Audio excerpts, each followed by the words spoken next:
اللہ کے رسول صلی اللہ علیہ وسلم کے پاس ایک عورت آئی، کہنے لگی اللہ کے رسول مجھے ایک مسئلہ ہے، میں نے آپ سے بات کرنی، اور آپ پوری دنیا کے معاملات کو دیکھ رہے ہیں، پوری دنیا کے مسئلے اور مسائل کو سن رہے ہیں، ہر طرف سے نئے نئے مسلمان آ رہے ہیں، اور ایک عورت بازار میں روک کر کہتی مجھے آپ سے مسئلہ پوچھنا ہے، کام ہے۔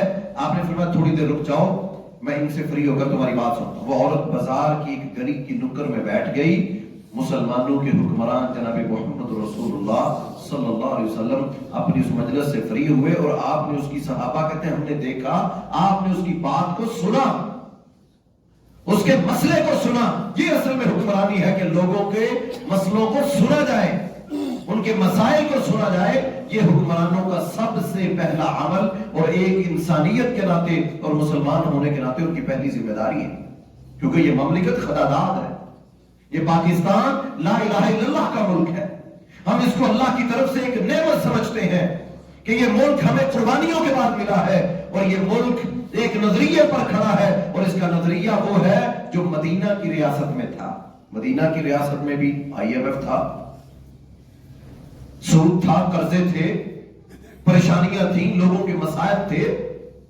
جب مدینہ کی ریاست مسلمانوں نے بھاگ دوڑ سنبھالی، بہت بڑا IMF یہودیوں کا اس وقت جو مدینہ میں کام کرتا تھا، جو سود پر قرضے دیتا تھا کسانوں کو، اور ان کی آمدنی کے آنے سے پہلے حساب و کتاب کر کے دوبارہ ان کو مقروض کرتا تھا، جیسے آج ملک پاکستان IMF کا، ورلڈ بینک کا مقروض ہے۔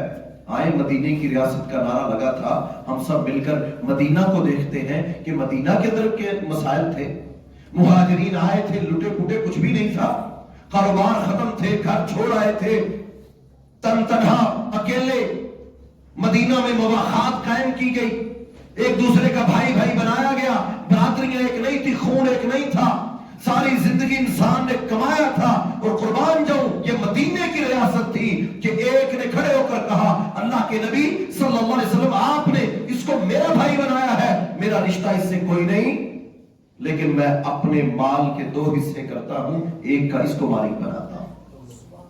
اللہ کے رسول صلی اللہ علیہ وسلم میری 2 بیویاں ہیں، یہ کنوارا ہے، شادی نہیں ہے، اللہ کے نبی میں ایک کو طلاق دیتا ہوں، اس کا اس سے نکاح کر دے۔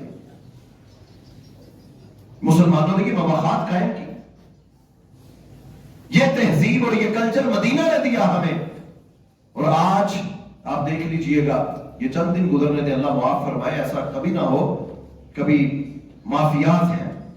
پاکستان دنیا میں 6واں ملک گندم پیدا کرنے والا، آٹا کا بحران، چینی مافیا، کوئی ATM ہے، کوئی تیل کی، یہ سارے مافیات دوبارہ متحرک ہوں گے، اور بوجھ سارا عوام پر آئے گا، سارا لوڈ عوام پر آئے گا۔ تو یہ وہ وقت ہے کہ جب آپ ان لوگوں کے لیے ہدایت کی، اچھے حکمرانوں کی اور ان کی خیر خواہی کی بات کریں، ان کو مانے کہ ہاں یہ اللہ تعالیٰ نے ان کو اقتدار دیا۔ جب مان جو لیا کہ ایک ادارہ ہے، ایک سسٹم ہے، وہ غلط کرے صحیح کرے وہ بھگتے گا، لیکن ہمیں ان کے مطابق اپنے آپ کو ڈھالنا۔ آپ دیکھ لیجئے مدینہ کے اندر جب مدینہ ریاست بنی 8 مہینے گزرے، صرف ہمیں 75-76 سال گزر گئے، ہم قرضوں میں قرضے، ہر شخص پیدا بعد میں ہوتا ہے، مقروض پہلے ہوتا ہے۔ 8 سال گزرے، جس مدینہ کے اندر مسلمان آئے تھے گھر اپنے نہیں تھے، اللہ رب العالمین نے حکمرانی دی، سب سے بڑا سودی نظام کا خاتمہ مسلمانوں نے کیا، اور IMF اور ورلڈ بینک جو آج دنیا میں قابض اور پنجے گاڑ چکے ہیں اور مرضی کے فیصلے کر کر بجلی کے اندر جو ٹیکس لگاتے ہیں اور جناب طرح طرح کے ٹیکسز کے مطالبے کرتے ہیں، اس دور کے اندر بھی مدینہ کے یہودی مسلمانوں پر ٹیکس لگاتے تھے۔ اللہ کے رسول صلی اللہ علیہ وسلم نے سب سے پہلے ان کے اس معاشی نظام کو توڑا اور ایک مکمل معاشرتی نظام مسلمانوں کو دیا کہ معیشت بہتر کیسے ہوگی۔ صدقے اور زکوٰۃ کا مسلمانوں کو ایک نصاب دیا کہ تمہارے سود سے بہتر ہے کہ سود لے کر تم اپنے کاروبار کرتے ہو اور پھر اس کا سود ساری زندگی ادا کرتے رہتے ہو، اس سے بہتر ہے کہ تم زکوٰۃ ادا کرو۔ غریبوں کے لیے اللہ نے نظام دے دیا۔ سود کا توڑ زکوٰۃ اور صدقات ہے کہ مسلمان صدقات زیادہ دیں، زکوٰۃ زیادہ دیں، اللہ اس نظام کو کمزور کر دے گا۔ اللہ کرے کہ ان حکمرانوں میں کوئی ایسا ہو جو یہ بات کرے، جس کا منشور میں یہ بات شامل ہو کہ ہم سود کے خلاف آنے والے 5 سالوں میں بھرپور محنت کریں گے۔ نتیجے اللہ کے پاس ہیں، رزلٹ اللہ کے پاس ہیں۔ تو یہ دعا کرنی چاہیے ان کے لیے کہ یہ جتنے مافیات ہیں، یاد رکھیے کفر چلتا رہتا ہے، لیکن ظلم ایک ایسی چیز ہے، اس قول کی صحیح سند مجھے معلوم نہیں، لیکن اکثر معروف اخباروں میں بھی وہ لکھا ہوا آ جاتا ہے، کئی دفعہ پڑھنے کا اتفاق ہوا کہ علی رضی اللہ تعالیٰ عنہ کا ایک قول ہے کہ کفر کا نظام تو چل سکتا ہے، ظلم کا نہیں چل سکتا۔ تو یہ ظلم ہے جو عوام کے اوپر ہے۔ یہ جو ہوا پچھلے دنوں میں بجلی کے بلوں میں اس قدر اضافہ کیا گیا کہ کئی کیسز سامنے آئے کہ عورتوں نے اپنے جسم بیچ کر بجلی کے بل ادا کیے۔ تو یہ ظلم نہیں؟ گھر میں ایک وقت کا کھانا میسر نہیں ہے۔ تو ان حالات میں اللہ رب العالمین مسلمانوں کو یاد کراتے ہیں، یاد کرو الذین ان مکناہم فی الارض، کہ جب ہم نے تمہیں جگہ دی اور ذمہ داریاں لگائی تھیں، اقاموا الصلاۃ، نماز کو قائم کرنا، زکوٰۃ کو قائم کرنا، حکمرانی اللہ دے رہا ہے تو یہ ذمہ داریاں تمہارے کندھوں پر ہے کہ تم عوام کے صحیح ترجمان بن کر دنیا کے اندر بھی اور مسلمانوں کے اندر بھی ایک صحیح پیغام لے کر آؤ۔ اور جو سخت مزاج ہیں، جن میں نرمی نہیں ہے، جو کہتے ہیں نہیں جناب میرا موقف میں بہت اچھا، یاد رکھیے رسول اللہ صلی اللہ علیہ وسلم نے فرمایا سخت انسان، سخت مزاج رکھنے والا جو کسی دوسرے کے لیے نرمی نہیں رکھتا، گنجائش پیدا نہیں کرتا، نبی علیہ السلام نے فرمایا میں تمہیں اہل جہنم کے بارے میں نہ بتاؤں؟ فرمایا اہل جہنم جو جہنم میں جانے والے ہیں ان کے بارے میں نہ بتاؤں وہ کس طرح کے مزاج کے لوگ ہوں گے؟ فرمایا سخت مزاج لوگ ہوں گے، بدخو ہوں گے، تکبر کرنے والے ہوں گے۔ رسول اللہ صلی اللہ علیہ وسلم نے فرمایا ایسے لوگ جہنم میں جائیں گے جن کے اندر نرمی نہیں ہے، رحم نہیں ہے، ایک دوسرے کے لیے گنجائش نہیں ہے۔ تو یاد رکھیے یہ ماحول جو بنا ہوا ہے اس کے اندر محبتیں ہوتی ہیں، سیاسی وابستگیاں بھی ہوتی ہیں، لیکن ان کو خاندانوں میں نہ لائیں، ان کو برادریوں میں نہ لائیں، ان کو دوستیوں میں نہ لائیں، بھائی چارے میں نہ لائیں۔ اور یہ آ چکی ہے کتنے لوگوں کو ہم نصیحتیں کر کر سمجھا کے، ایک دوست خود بتانے لگا جب ہم نے اس کو نصیحت کی، کہتا میں بات شیئر کرنا چاہتا ہوں، کہتے میرے لیڈر کے بارے میں میرا دوست 18 سال دوستی گزری، کہتا جب بھی اسلام آباد کی طرف جاتے تھے رستے میں گھر آتا ہے، کوئی سفر میرا ایسا نہیں ہے جب میں اور میرے بچے اس کے گھر میں نہ رکتے، لیکن اس نے ایک دفعہ مجلس میں بیٹھے ہوئے میرے لیڈر کے بارے میں بات کر دی، کہتا میں نے بچے وہاں سے اٹھائے اور نمبر اس کا بلاک کر دیا اور کہا ساری زندگی کے لیے تعلق ختم کر دیا۔ یہ دین نہیں ہے۔ اور پھر خود بات سننے کے بعد احساس ہوا، کہتے میں سوچ رہا ہوں کہ میں اس سے معافی مانگوں، میری نمازیں ختم نہ ہو، میرا استغفار میں جو نیکیاں کرتا ہوں وہ ضائع نہ ہو جائے۔ تو یہ اس قدر محبت، یہ ایک ہی ہستی ہے، وہ جناب محمد رسول اللہ صلی اللہ علیہ وسلم۔ آپ کے دل میں ان سے بڑھ کر کسی کے لیے محبت نہیں ہونی چاہیے۔ یہ عداوتیں ان کے لیے اچھی ہیں کہ تم میرے نبی کی بات نہیں مانتے، اس لیے میں تمہارا نمبر بلاک کر رہا ہوں۔ تمہارا یہ سمجھ بھی آتا ہے، لیکن اس میں بھی نرمی کا حکم ہے کہ نرم رکھیں، اس کو نصیحت کریں۔ دلوں کو پھیرنے والی ذات، یا مقلب القلوب، دل اللہ کے اختیار میں۔ یا ایھا الذین آمنوا لا یسخر قوم من قوم، تم میں سے اے لوگوں جو ایمان لائے ہو، لا یسخر، تم میں سے کوئی کسی دوسرے کا مذاق نہ اڑائے۔ ہو سکتا ہے جس کا تم مذاق اڑا رہے ہو اور اپنے تئیں تم خوش ہو کہ ہم بڑے اچھے، ہو سکتا ہے کہ اللہ کے ہم تم سے زیادہ بہتر ہو۔ مومن مردوں کو کہا، پھر اللہ رب العالمین نے سورہ حجرات میں مومن عورتوں کو کہا کہ اللہ تمہیں بھی یہ کہتا ہے۔ آج برے برے القابات، برے برے نام رکھے ہوئے، اور جناب ہم ان کو شیئر بھی کرتے ہیں، لوگوں کو بتاتے ہیں، مختلف پارٹیوں نے مختلف ناموں سے ایک دوسرے کو بلانا شروع کیا، مختلف وزیروں کے، مختلف پارٹیوں کے لوگوں کے نام رکھے ہوئے۔ اللہ قرآن میں کہتے ہیں وَلَا تَنَابَزُوا بِالْأَلْقَابِ، اللہ تمہیں یہ حکم دیتا ہے ایک دوسرے کو برے ناموں کے ساتھ نہ پکارو۔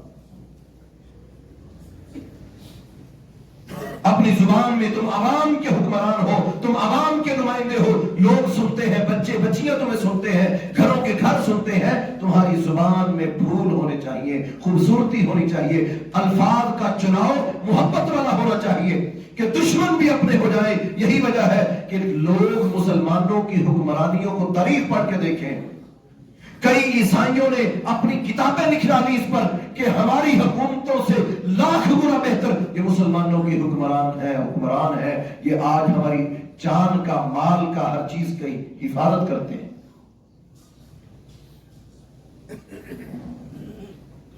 اللہ کے نبی صلی اللہ علیہ وسلم عوام کی جان اور مال کا کس قدر احساس کرتے ہوں گے۔ تصور کریں، مدینے کی ریاست، رات کے وقت شور پیدا ہو گیا، اچانک کھلبلی مچ گئی، سارے لوگ گھروں سے باہر نکل آئے۔ صحابہ کرام کہتے ہیں ہم اپنے گھوڑوں پر سوار ہوئے کہ مدینہ کے ایک طرف کہیں سے آواز معلوم ہوئی کہ دیکھتے ہیں وہاں پر کچھ ہے تو نہیں۔ عوام کے نمائندے اپنے نمبر بلاک کر لیں، نمبر بند کر دیں، یہ اب ان کے اوپر ذمہ داری آ گئی ہے کہ اب وہ سنیں، جنہوں نے ان کو منتخب کیا، جنہوں نے ان پر اعتماد کیا، جنہوں نے آج الیکشن میں وعدے کیے کہ ہم آپ میں رہیں گے، آپ کے ساتھ کھڑے ہوں گے، جیتے یا ہارے۔ جب ذمہ داریاں پوری کرنے کا وقت ہے تو پھر آج یہ ذمہ داری وہی ادا کریں جو جناب محمد رسول اللہ صلی اللہ علیہ وسلم کی تھی۔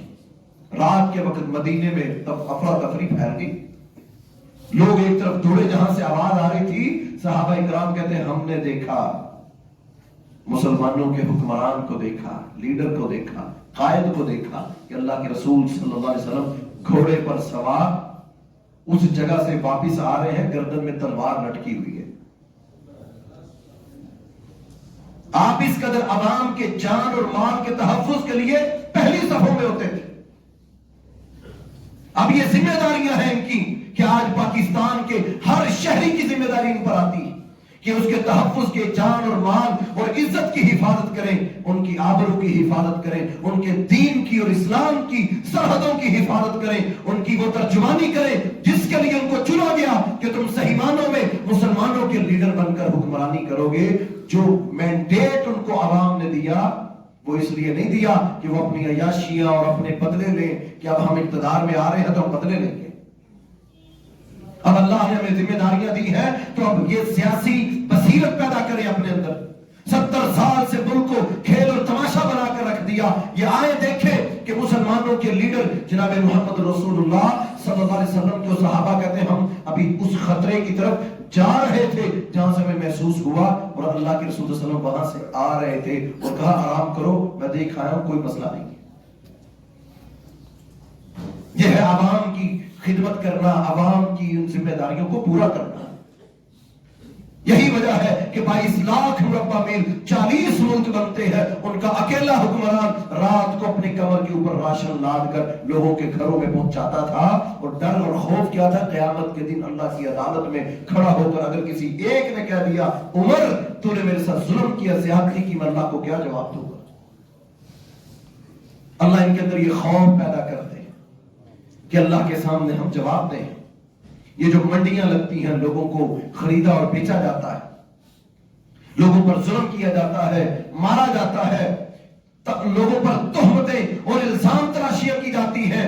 یاد رکھیے، ایک حدیث سنانے لگا ہوں، اللہ کے رسول صلی اللہ علیہ وسلم نے فرمایا میرے صحابہ جانتے ہو اتدرون ما المفلس، مفلس کسے کہتے ہیں؟ مفلس کے بارے میں جانتے ہو؟ مفلس کس کو کہا جاتا ہے؟ ہمارے یہاں کسی سے پوچھیں غریب کس کو کہتے ہیں تو ہم اپنے الفاظ میں کہیں گے جس کے پاس گھر نہیں ہے، گاڑی نہیں ہے، نوکری نہیں ہے، ایک وقت کا کھانا بھی نہیں، وہ غریب ہے۔ صحابہ کرام نے کہا من لا درہم لہ ولا متاع، اللہ کے نبی صلی اللہ علیہ وسلم جس کے پاس نہ درہم ہو نہ دینار ہو وہ مفلس شخص ہے۔ آپ نے فرمایا لا، ایسا ہرگز نہیں۔ آپ نے فرمایا میری امت کا مفلس کون ہوگا؟ میری امت کا مفلس شخص کون ہوگا؟ غریب ترین شخص کون ہوگا؟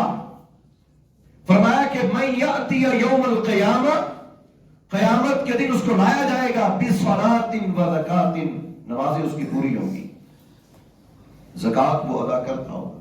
2 اہم رکن ہیں اسلام کے، 5 چیزوں پر اسلام کے ارکان ہیں، 2 مین اہم رکن اس کے پورے ہوں گے، بصلاۃ و زکاۃ، نماز اور زکات لے کر آئے گا،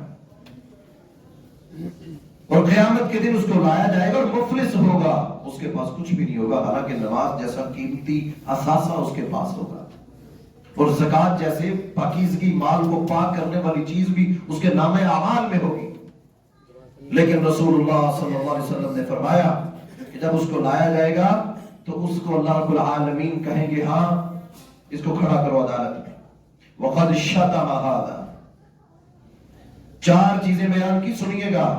بڑا آسان ہے نا کسی کو گالی دے دینا، کسی کو مار دینا، کسی پر بھی تہمت لگا دینا، الزام تراشیاں کر دینا، بڑا آسان ہے، میڈیا نا، موبائل ہے۔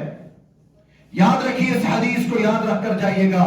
جو میرے بھائی آج مسجد میں جمعے کے لیے آئے ہیں، ہمیں باقی پاکستان سے غرض نہیں، جو میرے پاس آپ آئے، میرا اور آپ کا تعلق ہے، ہم ہر ہفتے ملاقات کرتے ہیں، بیان کرتے ہیں، سنتے ہیں، اپنی اصلاح کرتے ہیں۔ میرا اور جو آپ کا تعلق ہے، ہم اپنے اندر یہ پیدا کر لیں، انشاءاللہ باقی اللہ رب العالمین بہتری کر دے گا۔ فرمایا نماز اور زکوٰۃ لے کے آئے گا، وقد شتم ھذا، اس کے کچھ گناہ ایسے ہوں گے جس کی وجہ سے اس کا ٹھکانہ جہنم ہوگا۔ کون سا؟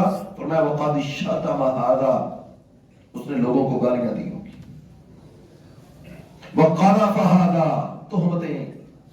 تہمت لگائی ہوگی، تمہیں پتا ہے فلاں کرپٹ ہے، تمہیں پتا ہے فلاں ایسا ہے، فلاں ایسا، پتا کچھ بھی نہیں، بس سنا تھا، سنا ہے، اپنے من کی بات ہے نا، مجھے اچھا نہیں لگتا ہے، اب اچھا نہیں لگتا تو اب اس نے اس کے خلاف پوری ایک لسٹ تیار کی ہوئی ہے کہ اس کی برائیاں کون کون سی۔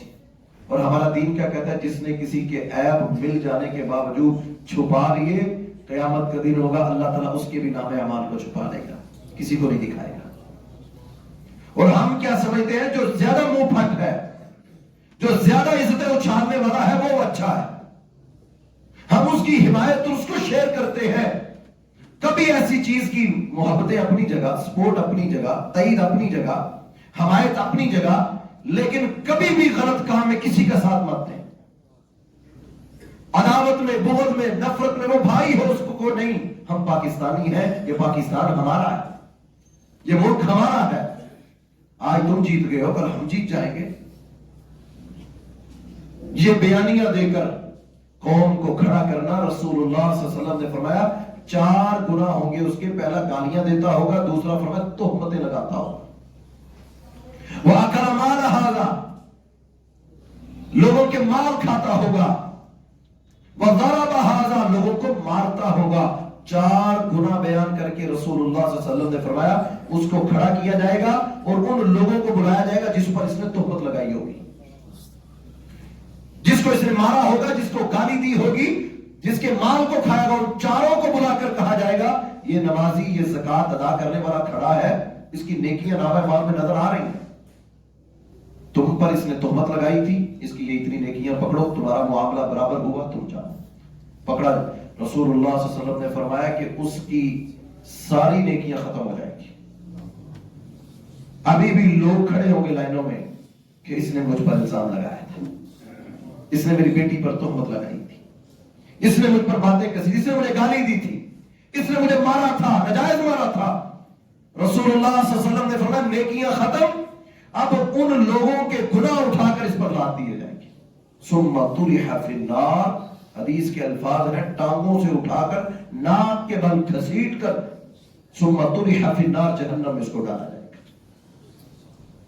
ہم جن اعمال کو معمولی سمجھتے ہیں، بڑا آسان ہے کسی پر بھی الزام لگا دینا، کسی پر بھی تہمت لگا دینا، اس قدر سنگین مسئلہ ہے یہ کہ اسلام قدم قدم پر رہنمائی کرتا ہے۔ میں نے خطبے کے شروع میں بتایا بڑے بڑے معاملات ایسے ہوئے کہ صحابہ کرام جانتے تھے کہ یہ بات صحیح نہیں ہے، لیکن وہ خاموش ہو جاتے، کس لیے؟ امت میں فرقہ پیدا نہ ہو، امت کا اتحاد نہ ٹوٹے، امت تقسیم نہ ہو، جماعتیں ٹوٹ نہ جائیں۔ آج کیا یہ بیانیاں کوئی ایک بھی پیش کرتا ہے؟ ہم پیش کریں، ہم جتنے میرے بھائی یہاں مسجد میں جتنے بھی آتے ہیں، اگر ہم لوگ اپنے موبائل میں، اپنے فون پر، اپنے دوستوں کو ملنے ملانے والے، اگر ہمارا یہ موقف ہو کہ ہم پاکستان کے ہیں، پاکستان ہمارا، ساری جماعتیں ہماری، جس نے کرپشن کی ہے یا تو میرے کہنے سے وہ نہیں کرے گا، اچھا جی میں تو اس لیے کہہ رہا ہوں کہ وہ نہیں کرے گا، یا تو میں اس لیے مخالفت کر رہا ہوں کہ میری مخالفت سے اس کو کوئی عہدہ نہیں ملے گا، فائدہ تو تب ہے نا، یا تو میں اس لیے اس کے لیے اس قدر بغض میں آ چکا ہوں کہ اگر میں آؤں گا تو لوگ پیچھے ہٹ جائیں، ایسا بھی کچھ نہیں ہوتا۔ تو اس سیاست کو اس قدر گندا اور غلیظ کر دیا گیا کہ آپ میڈیا کے اوپر بیٹھ کر کسی ایک بندے کی پریس کانفرنس فیملی کے سامنے نہیں سن سکتے. اس کو ذرا صاف کریں، خود سے آغاز کریں کہ ہم آغاز کرتے ہیں، ہم پہل کرتے ہیں، ہم آج اس سنت کو زندہ کرتے ہیں کہ جس میں رسول اللہ صلی اللہ علیہ وسلم کس قدر خوبصورت دین ہمارا. اللہ کے نبی صلی اللہ علیہ وسلم نے فرمایا جس کے پاس کھانا آ جائے وہ اپنے ساتھ کسی اور کو بٹھا کر کھلائے. فرمایا عورتوں میں تمہیں کہتا ہوں گھر میں سالن بناؤ، شوربہ زیادہ کر لیا کرو تاکہ ہمسائے کو بھی دے دو. فرمایا کوئی عورت کوئی دوسری عورت کھر بکری کے جانور کا کھر بھی اگر تمہیں بھیج دے تو اس کو حقیر نہ سمجھو. دین کس قدر جوڑتا ہے آپس میں کہ کوئی بھی چیز دے کر تحفے تحائف دیجئے. اگر چاہتے ہیں نا کہ میرے سینے سے یہ نہیں جاتا کہ میں کیسے اپنے سینے کو صاف کروں تو کوئی تحفہ خریدیے، کوئی پھول خرید لیجئے، کوئی چیز خرید لیجئے. اپنے اس مسلمان بھائی کو جس سے آپ کی سیاست کے معاملے میں کوئی غلط بیانی ہو گئی، کوئی جھگڑا ہو گیا، اس کو وہ تحفہ پیش کیجئے. دیکھیے گا اللہ تعالیٰ دل کو نرم کر دے گا. فرمایا تحفے سے دل نرم ہوتا ہے، محبت پیدا ہوتی ہے. ایک دوسرے کو دیا کرو، تحفے تحائف دیا کرو، اس سے دلوں میں محبت پیدا ہوتی ہے. تو اللہ کرے ہمارے حکمران بھی جیتنے والوں کو تحفے تحائف دیں اور ہارنے والوں کو بھی اپنے سینوں سے لگا کر اس ملک کے نظام کو چلائیں، اس کو ایک صحیح معنوں میں لا الہ الا اللہ کا ملک بنائیں، اس کو وہ قوم بنائیں جو دنیا کے اندر وہ امامت اور وہ قائدانہ صلاحیتیں رکھنے والی قوم جس کے پاس کچھ بھی نہیں تھا آج دنیا کے اندر اتنی بڑی بڑی دنیا کے معاملات میں یہ آگے ہے. آج اس قوم کے اندر دوبارہ وہ روح پیدا کر دیں. ہمیں یہ دعا بھی کرنی چاہیے ان کے لیے. تو یہ نرمی یہ دین کا حصہ ہے. نرمی پیدا کیجئے، سختی کو ختم کیجئے اور مذاق اور ٹھٹھا یہ ایک دوسرے کا اڑانا یہ ختم کیجئے.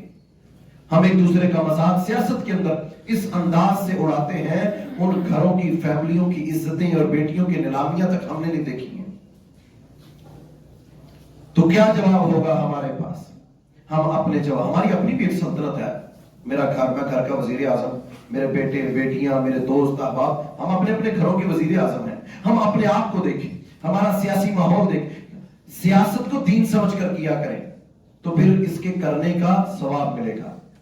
کیونکہ اسلام مکمل ضابطۂ حیات ہے. اسلام ہر چیز میں رہنمائی کرتا ہے. صرف نماز پڑھنے کے طریقے نہیں بتاتا کہ روزہ کب رکھنا ہے، کب چھوڑنا ہے، حج پہ کب جانا ہے، رمضان میں یہ صرف زکات صدقات کا نظام نہیں دیتا، بلکہ اسلام مکمل نظام حیات پیش کرتا ہے. اسلام کوئی اپاہج نہیں ہے. پوری دنیا پر مسلمانوں نے حکمرانی کی. بنو امیہ کو پڑھ کر دیکھیے.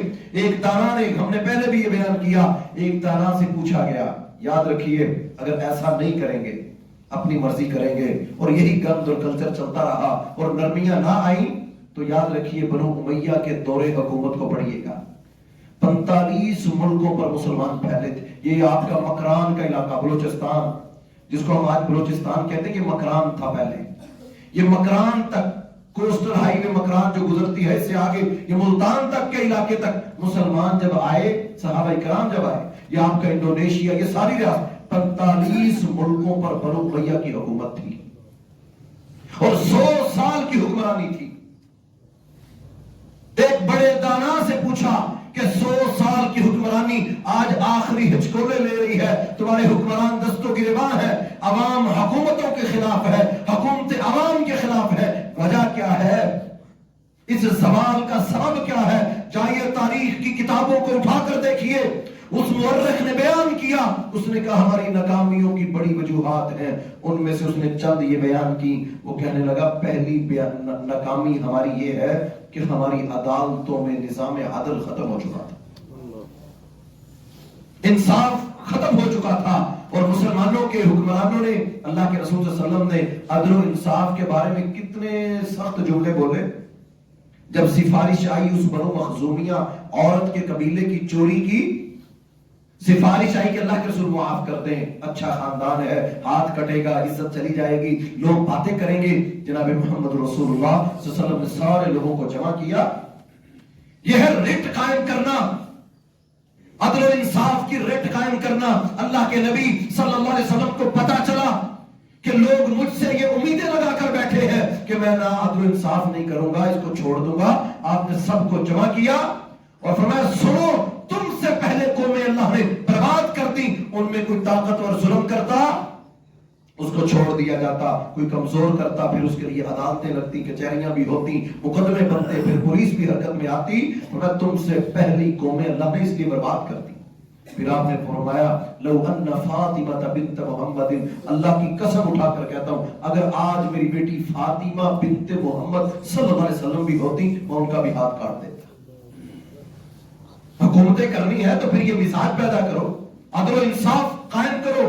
بنو امیہ کا وہ دانا اور حکیم کہتا ہے ہماری 100 سال کی 45 ملکوں پر پھیلی ہوئی حکمرانی اگر آج ملیامیٹ ہو رہی ہے تو ایک سبب یہ ہے ہماری عدالتوں میں انصاف نہیں تھا، دوسرا سبب اس نے یہ بیان کیا جو آج ہمارے ہاں ہے، ہم فوج مخالف بیانیے کو بڑی جلدی پروان چڑھا دیتے ہیں۔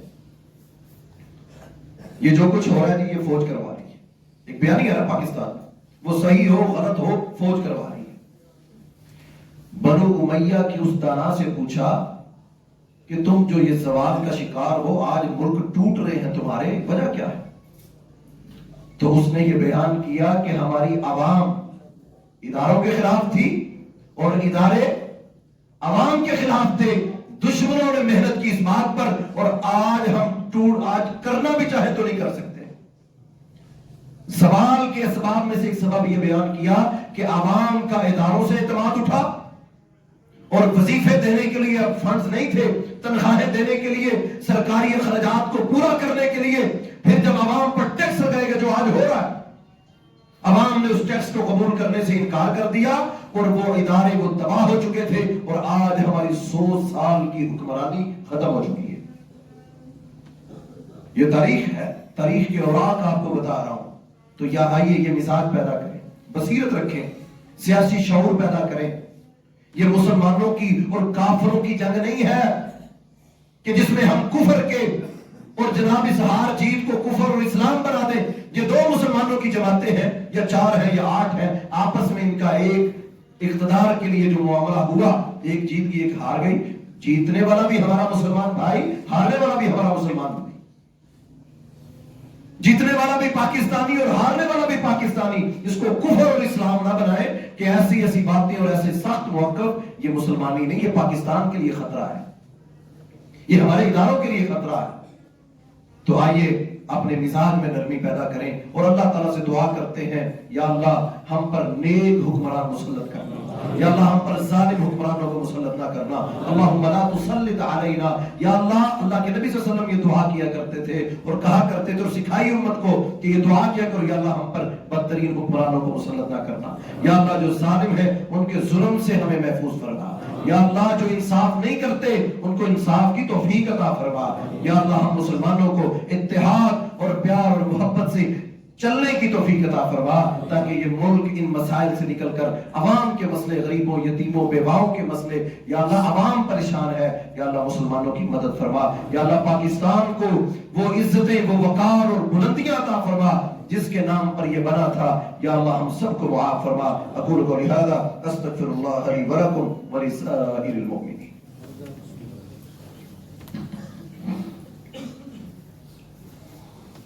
إن الحمد لله نحمده ونستعينه ونستغفره ونؤمن به ونتوكل عليه ونعوذ بالله من شرور أنفسنا ومن سيئات أعمالنا، من يهده الله فلا مضل له ومن يضلل فلا هادي له، وأشهد أن لا إله إلا الله وحده لا شريك له، وأشهد أن محمدا عبده ورسوله۔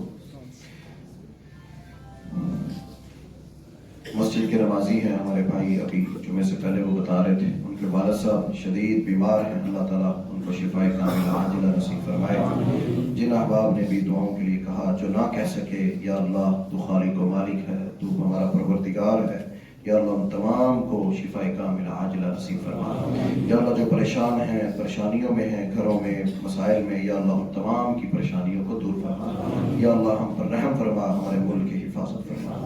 اما بعد فإن خير الحديث كتاب الله وخير الهدي هدي محمد صلى الله